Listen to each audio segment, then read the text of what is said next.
Bienvenidos a Risky Talks, este nuevo segmento en el canal de podcast de Fundación ICBC, donde exploramos la intersección entre la actualidad internacional, la geopolítica y los negocios desde una perspectiva de riesgo. Acompáñanos en cada episodio mientras conversamos con expertos, analizamos los fenómenos internacionales más relevantes y exploramos temas profundos relacionados con los riesgos globales que moldean nuestro mundo. ¿Estás listo para sumergirte en el mundo del riesgo global? Entonces, prepárate para Risky Talks. Comencemos.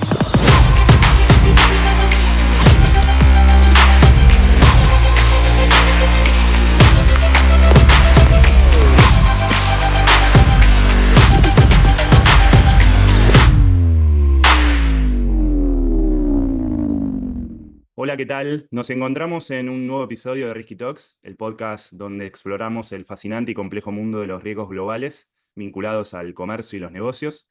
Soy Ezequiel Boral y como siempre es un placer saludar a Juli y a Esteban para arrancar esta nueva entrega de Risky Talks. ¿Cómo están, chicos?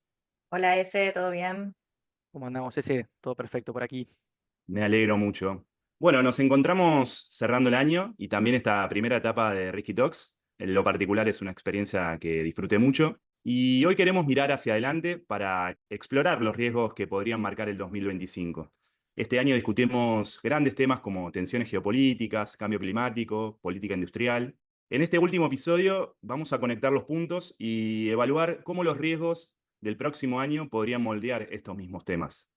Podemos decir que en 2024 se acentuaron tendencias que constituyen una redefinición para las relaciones comerciales internacionales. Lo hablamos en varios episodios, por ejemplo, cómo la geopolítica está rediseñando las cadenas de valor y de suministro globales. Entonces, chicos, quisiera arrancar consultándoles cómo ven que va a evolucionar el mapa de los encadenamientos productivos y qué oportunidades podrían surgir para economías emergentes, por ejemplo, las exportaciones de países como Vietnam y México tuvieron un crecimiento acentuado este año, en parte por la relocalización de cadenas de suministro. Bueno, arrancamos un escenario que es realmente complejo. Creo que lo que vimos en 2024 tiene que ver con estas nociones que después, si querés, podemos charlar un poquito, como permacrisis o polcrisis, desde la idea de que varias dimensiones del escenario internacional están en crisis, esas crisis se alimentan entre sí y eso impacta, entre otros, en las cadenas de valor que vimos, que se reestructuran, que siguen tendencias geopolíticas y que habíamos hablado en uno de los episodios anteriores sobre el rol de los estados conectores. Países como México, Vietnam, pero también otros aparecen Marruecos, Sudáfrica empieza a disputar el espacio, países de ingresos medios que tienen un posicionamiento geopolítico o geoestratégico clave y que lograron encauzar durante el periodo de Biden los flujos de comercio que hacían a la disputa entre Estados Unidos y China. En esos casos habíamos visto estudios que marcaban cómo estos países incrementaban sus importaciones de Estados Unidos o de China y incrementaban las exportaciones hacia la otra parte, transformándose en conectores. Y entonces nosotros vemos ahora un escenario, ya lo charlamos en el último episodio vinculado con la elección de Trump, donde todo este instrumental de mayor proteccionismo, de mayor disputa, pensamos que se va a profundizar. Y me parece genial que digamos, bueno, ¿y qué pasa con los estados conectores? Yo creo que ahí hay un punto interesante a mirar en dos sentidos. Yo creo que para estos estados conectores la arena se va a poner difícil en el sentido de que van a tener que ampliar la mirada. Biden fue una etapa fácil, creo que 2025, 2026 se va a poner más difícil. ¿Por qué? La llegada de Trump va a introducir dos elementos en la arena internacional. Uno, mayor atención a la afinidad política e ideológica, pero mayor restricción comercial. Aranceles hay para todos. Entonces, el rol de estos estados conectores va a seguir siempre y cuando tengan un escenario político, pero se va a ver reducido en la relación Estados Unidos-China. Trump lo que está proponiendo es aranceles y nuevos mecanismos de tributación para que no lleguen insumos o componentes de fabricación china. Hubo declaraciones que las charlamos sobre poner aranceles sobre el origen del capital de las empresas y entonces ahí la triangulación se empieza a volver más difícil. Pero estos estados conectores se consolidaron como hubs. Entonces van a ser los estados conectores que muevan los negocios, pero en un sentido más amplio de las regiones. Yo creo que va a haber un comercio muy disputado para decir dónde ponemos esas mercaderías que antes podían entrar a Estados Unidos y ahora tienen el escenario más difícil. Y estos países sí pueden lograr captar o centralizar flujos y pensarlos hacia las regiones, Europa, África, Medio Oriente. Creo que ahí va a haber un juego más interesante del que vimos en 2024. Y creo que esos estados siguen siendo estados ganadores. Creo que es interesante algo que venimos diciendo y dialogando en este ciclo de Risky Talks, que tiene que ver con cómo los cambios vertiginosos y acelerados en el sistema internacional trastocan muchas veces la valoración que se tienen de algunos escenarios. Y en este caso yo comparto que en términos estructurales en esta globalización fragmentada, estos estados conectores tienen todavía mucho por recorrer y por tener oportunidades, pero efectivamente el triunfo de Trump le pone una dificultad y los pones a pensarse desde el lado de las amenazas que trae esta nueva globalización, no solamente las oportunidades. Y creo que el caso de México es emblemático. Todos estamos hablando a México como un gran ganador con el nearshoring, con el aumento de las exportaciones, de las inversiones. Y efectivamente, bueno, Trump 2 va a poner mucha atención. Y esto obliga, y algo que decía Julieta, tener puntos de acceso a Washington. Esto obliga a los países a tener mucha resiliencia y una capacidad de actuación inmediata, rápida. Se vio muy bien con el caso de México y Canadá. La presidenta electa mexicana anunció que va a volver a abrir una oficina comercial que tenía México en Washington, cerrada por AMLO, por una cuestión de su costo, y va a intentar colocar a un funcionario que tenga acceso, que conozca bien los circuitos burocráticos de Washington, a Trudeau viajando a Mar-a-Lago y reunirse rápidamente con Trump. Entonces, creo que va a tener justamente que, en esto que decía Juli, en esta diplomacia transaccional comercial de Trump, rápidamente entender el nuevo escenario. Y con lo que decía Julieta, se está hablando mucho en Washington la idea de los aranceles por los componentes. Digo, en la actualidad, un dispositivo ensamblado en Vietnam que contenga el chip chino paga un arancel de Vietnam, no desde China. Bueno, ¿qué pasa justamente si los componentes son los que marcan los aranceles y no el ensamblado final? Bueno, esto sería claramente un cambio radical del sistema comercial tal cual lo conocemos, pero uno puede plantear que efectivamente, digo, la administración Trump puede ir, como ha sido disruptivo en este enfoque. Entonces, efectivamente, los estados conectores en esta globalización y en este contexto particular del 2025, creo que vamos a ver muchos movimientos, sobre todo en la dimensión política, para intentar surfear los nuevos escenarios. Ahí creo que nos hace una llamada de atención de qué vamos a necesitar en las cadenas de valor. Mucha inteligencia en la capacidad de trazabilidad, de ordenar la cadena tanto al interior de la empresa como del Estado. Digo, todos estos cambios, eso no va a pasar 2025, pero puede ser una tendencia y esa tendencia va a requerir, entre otros, una nueva modernización de la infraestructura de las aduanas, por un lado, y de las empresas, por otro, de cómo haces la trazabilidad, cómo pensar esas declaraciones, los componentes. Hay algo de eso en el escenario. Pensaba recién en la historia del comercio internacional, las relaciones económicas internacionales.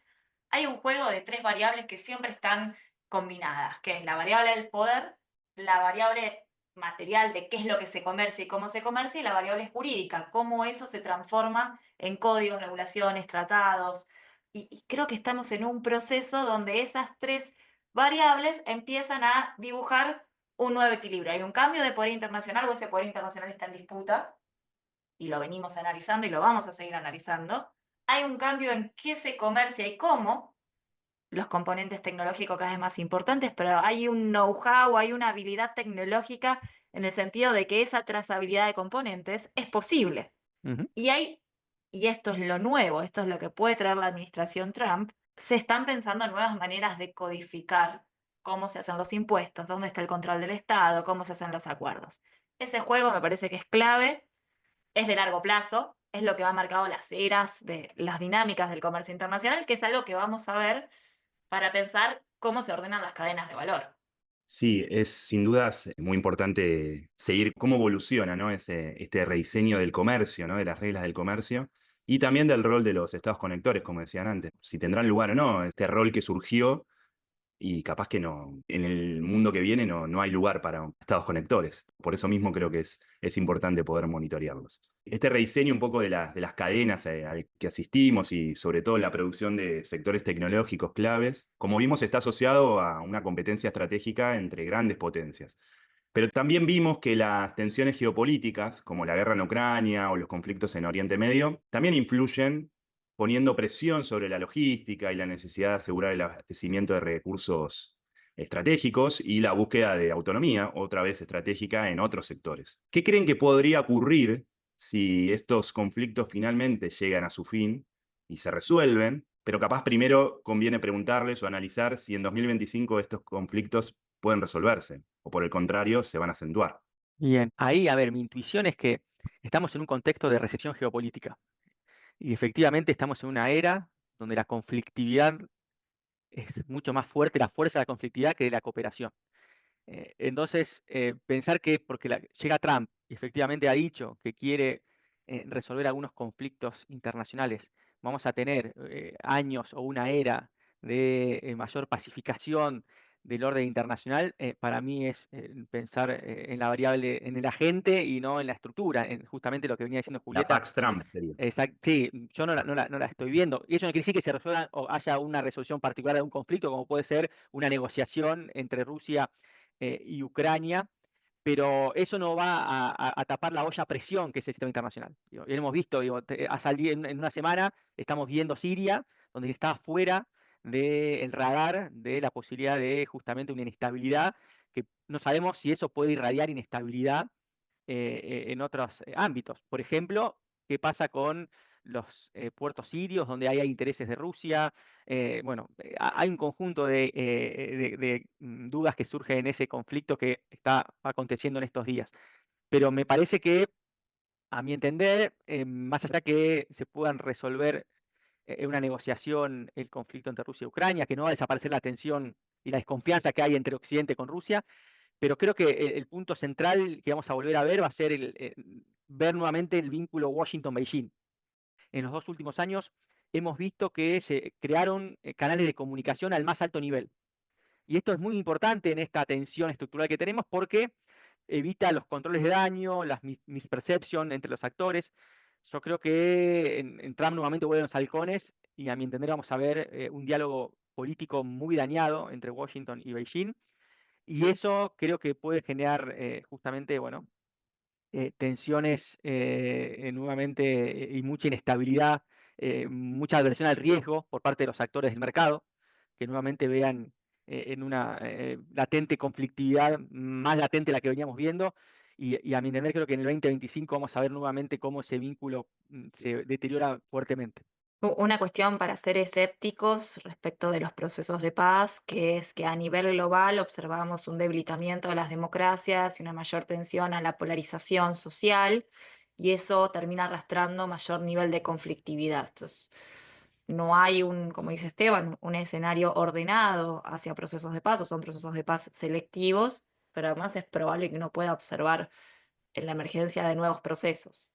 Igual creo que pensar el escenario Rusia-Ucrania, que es lo que parece estar medianamente al alcance de la situación, es interesante para los mercados, sobre todo desde Argentina, porque esto digo, tiene un impacto sobre el agro, o precio, puede modificar expectativas en los precios agrícolas, y tiene un componente también sobre la estrategia europea vinculada a la autonomía estratégica en materia energética, que si bien yo no sería eh, ingenua en decir que una vez finalizado el conflicto va a volver todo el aprovisionamiento de gas ruso, pero sí que puede haber cierta flexibilización o algunas consideraciones dadas los datos de pérdida de competitividad europeos. O sea, los europeos, para mí, enuncian un compromiso muy fuerte con Ucrania en el proceso de paz y defender los intereses ucranianos,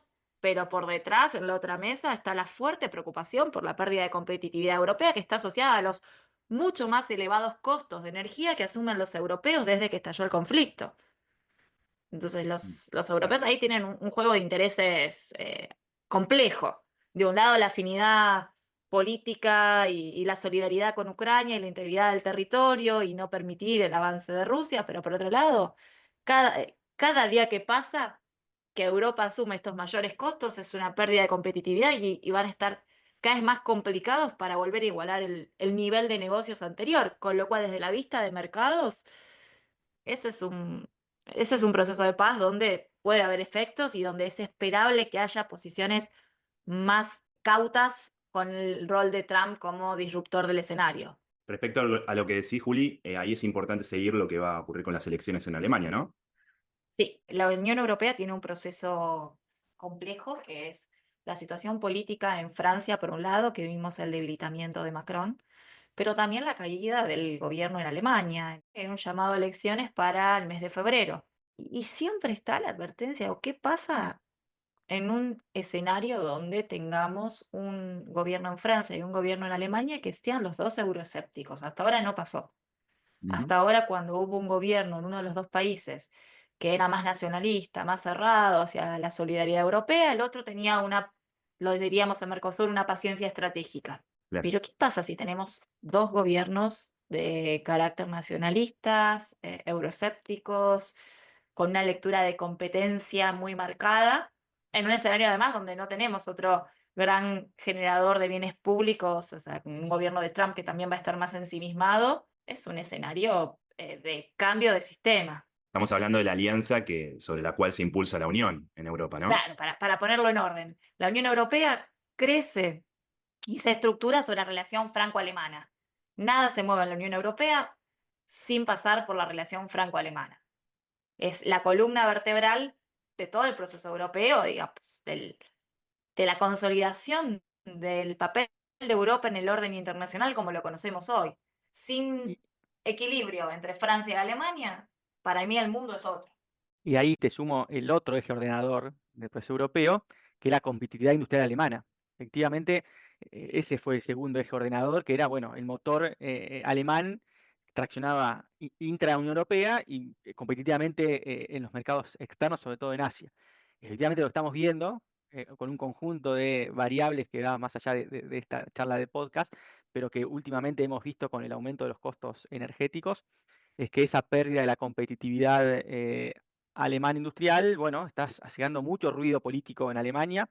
El otro día vieron los números de reducción de personal de las principales industrias, empresas alemanas, y efectivamente, digo, seguir el tablero europeo va a ser muy importante desde el punto de vista económico, del poder material y las repercusiones políticas. Entonces, efectivamente, creo que en el 2025 Europa, culminando con la elección en Alemania, pero el proceso de Francia y de la gobernabilidad de Macron y de otros gobiernos, me parece que va a ser uno de los grandes temas a seguir en materia de riesgos globales. Bien, y siguiendo un poco también con los procesos que se dan en Europa, este año cuando nos visitó Federico Merkel, también analizamos cómo el cambio climático se ha vuelto un eje central para los negocios y desde regulaciones más estrictas en la Unión Europea justamente hasta la presión de los consumidores, es posible que poder vislumbrar cómo cada vez más empresas están adaptando sus operaciones para cumplir con estos estándares ambientales. Pero también se escuchan voces que critican los esfuerzos que requiere la acción climática. ¿Cómo creen que será la evolución de esta tendencia el año que viene? Sobre todo un poco también a la luz de los procesos que venimos recién analizando, la vuelta de Trump a Estados Unidos y demás. A ver, una lectura un poco más no técnica, regulatoria, sino esto que decía Federico, los planos de dónde analizar la relación entre globalización, geopolítica y cambio climático. Yo creo que uno de los grandes perdedores de la victoria de Trump es el clima. Este año, por primera vez, vamos a tener, el 2024, un calentamiento global por encima del 1,5 grados de la era preindustrial. O sea, el promedio del año va a superar ese umbral, algo que se esperaba de acá a 10 años en los acuerdos de París. Efectivamente, la aceleración del cambio climático y ya es un problema actual, no es un problema futuro. Y en ese contexto de bastante preocupación por la comunidad científica, tenemos justamente que, bueno, que la administración Trump no parece muy proclive a abrazar los compromisos climáticos Y yo creo que en el fondo hay una lectura en Washington y en los hacedores de política que rodean a Trump, que si el mundo acelera la transición energética, todos los sectores vinculados a transición energética, digo, de la electromovilidad, de los componentes como paneles solares que se necesitan, de las industrias que justamente, bueno, que implican ese cambio de ir dejando o acelerar el abandono de la energía fósil, tiene el correlato de que el ganador en la globalización es China. Porque efectivamente, si uno mira dónde están las empresas y los sectores que pueden inundar de autos eléctricos a Europa, que ha puesto aranceles, justamente dónde están los componentes claves, muchos de ellos en las cadenas de suministro para la transición energética, están en China. Entonces, una ralentización, no digo un abandono, pero una ralentización de ese proceso, efectivamente es una forma también de afectar un poco la competitividad china en estos sectores que están teniendo mucho dinamismo en la economía. Entonces, desde ese punto, me parece que no le desagrada a la administración Trump que los compromisos y los targets ambientales que se están poniendo, que implican justamente una aceleración en las industrias, vayan un poco más lento de lo que la administración Biden, con el IRA y con un montón de políticas industriales, tenía en mente. Así que creo que mi interpretación es que vamos a ver también algún tipo de cambios en el 2025 y durante su mandato.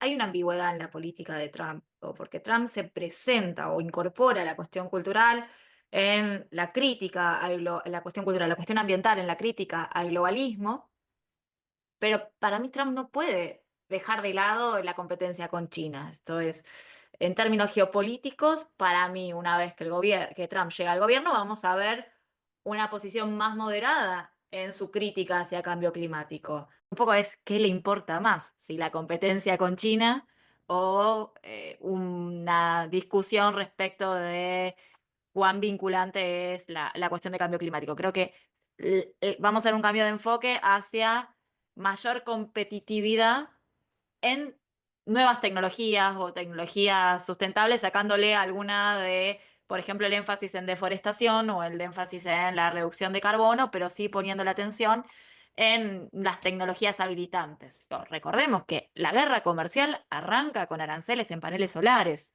Entonces ahí creo que hay una ambigüedad, es algo no resuelto. No creería que va a ir a no me importa nada el cambio climático y vuelvo a una industria petrolera y no voy a mirar nada y se lo voy a regalar a China. Creo que eso es algo que Trump no se puede permitir, pero sí que va a bajar la presión internacional. Y vamos a tener catástrofes climáticas. El otro punto para charlar con ustedes y ver qué piensan de esto, del cambio climático y los escenarios.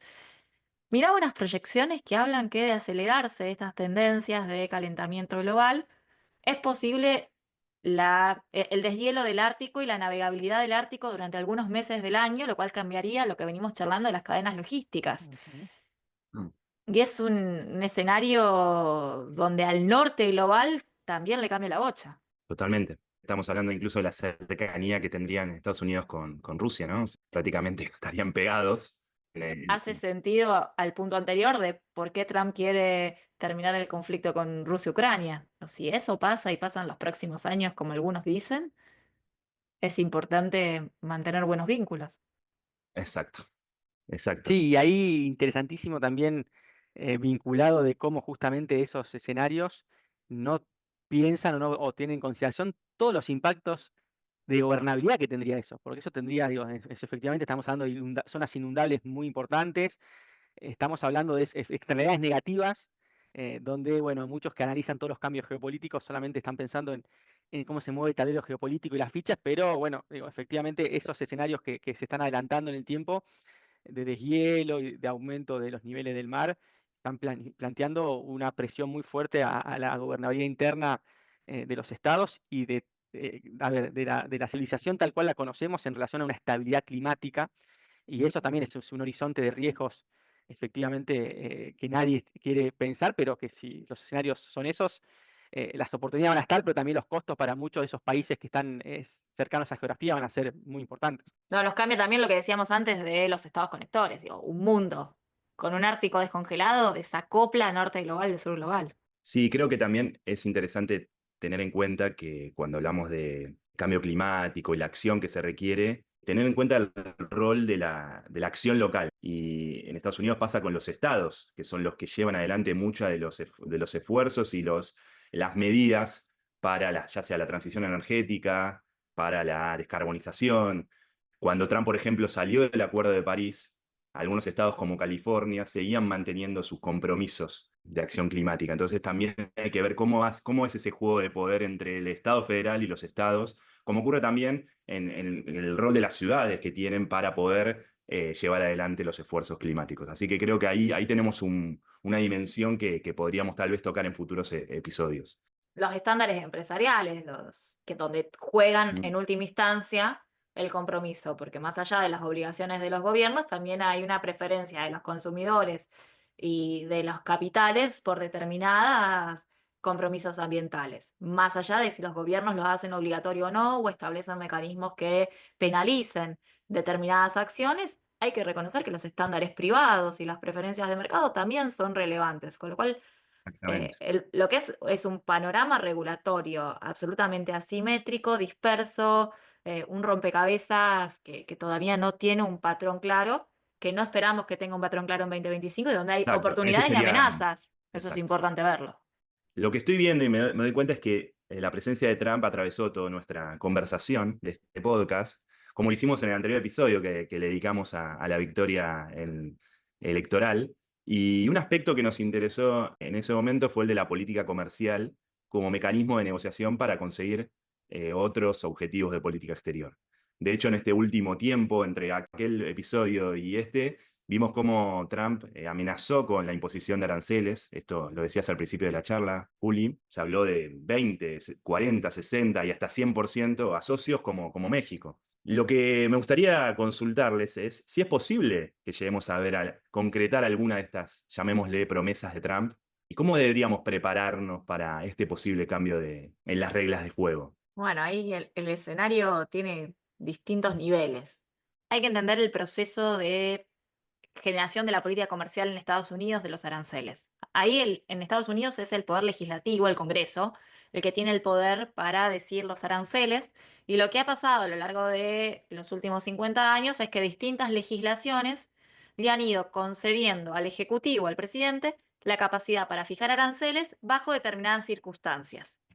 Por ejemplo, si hay una amenaza a la seguridad, si hay un monopolio, si hay distintas consideraciones de interés, distintas reglas o procedimientos que tiene que cumplir el presidente para fijar esos aranceles.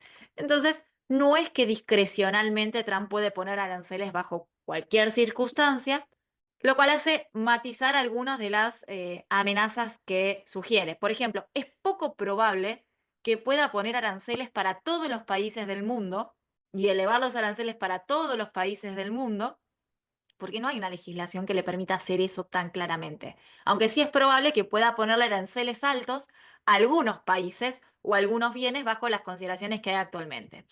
También es un escenario probable donde Trump se anime a ir a legislaciones que vayan más allá del poder que tiene el Ejecutivo y que espere a que aparezcan actores domésticos que le litiguen, le digan es inconstitucional esta medida, y ahí se juega un poco el escenario del Poder Judicial y lo que ya sabemos que pasa en una administración Trump, que es mucha negociación después de anuncio de grandes medidas.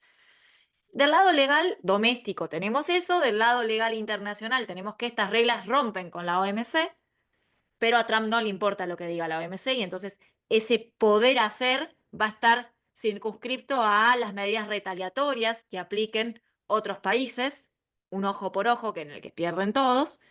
Y hay un tercer componente, que es cuál es el efecto económico de estas medidas.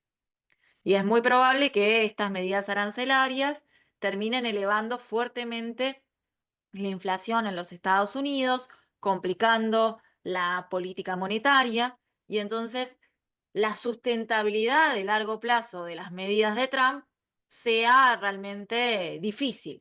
Si me preguntas a mí, yo creo que tenemos muy probablemente un primer semestre de 2025 de mucho anuncio, de mucho arancel, de incertidumbre de la política comercial usada para las negociaciones internacionales, para cambiar las reglas en México, para cambiar las reglas en Canadá, para incidir en África. Ojo, en 2025 Trump le toca renovar el régimen de incentivos hacia África, el AGOA, African Growth Opportunity Act, y va a ser muy importante la condicionalidad y el escenario en que juegue en esa región, también en la relación con Europa. Eso para mí va a ser un primer semestre muy fuerte. Y después vamos a tener negociación y ajuste en función de los impactos que generen estas medidas en la economía de Estados Unidos y que provoquen también las reacciones de China, de Europa, donde ahora hay mayores instrumentos que se dieron estos gobiernos para responder a medidas como las que anuncia Trump, pero que no sabemos si las van a querer implementar o no. Ahí sumo dos cosas que dice Juli, que comparto su análisis. El primero es que la visión que tiene la administración Trump, digo, los funcionarios que está eligiendo para la burocracia, uno los ha leído, es que en realidad el aumento de aranceles, que es inflacionario, se compensa con una baja de impuestos a las empresas en un conjunto de impuestos que están pagando, una política típica de oferta, y donde la novedad sería, y ahí aparece la agencia que va a liderar Elon Musk, que es justamente un intento de cortar gasto superfluo que dicen en Estados Unidos, que es un 30% de la burocracia. Y eso justamente evitaría que si uno baja impuestos, con este nivel de gasto se siga aumentando el déficit fiscal que tiene Estados Unidos, que no se puede financiar, y ahí la política monetaria tiene que financiarlo. Entonces, lo que están diciendo Estados Unidos es, bueno, vamos a tener aumento por aranceles inflacionarios, pero esto se va a compensar con una fuerte baja impositiva a esas empresas que van a poder absorber ese costo. Pero el compromiso es recortar el gasto del Estado. Esto en la teoría, hay que ver si después en la práctica, todos sabemos que las teorías económicas andan bien en un Excel, pero después la complejidad en el día a día. Entonces, eso por un lado. Y lo segundo, a lo que dijo Juli, efectivamente, si vamos a un semestre con nuevos aranceles o con una elevada carga arancelaria, la reacción de China, sobre todo, que es uno de los principales afectados, va a ser monetaria, va a ser una devaluación del renminbi.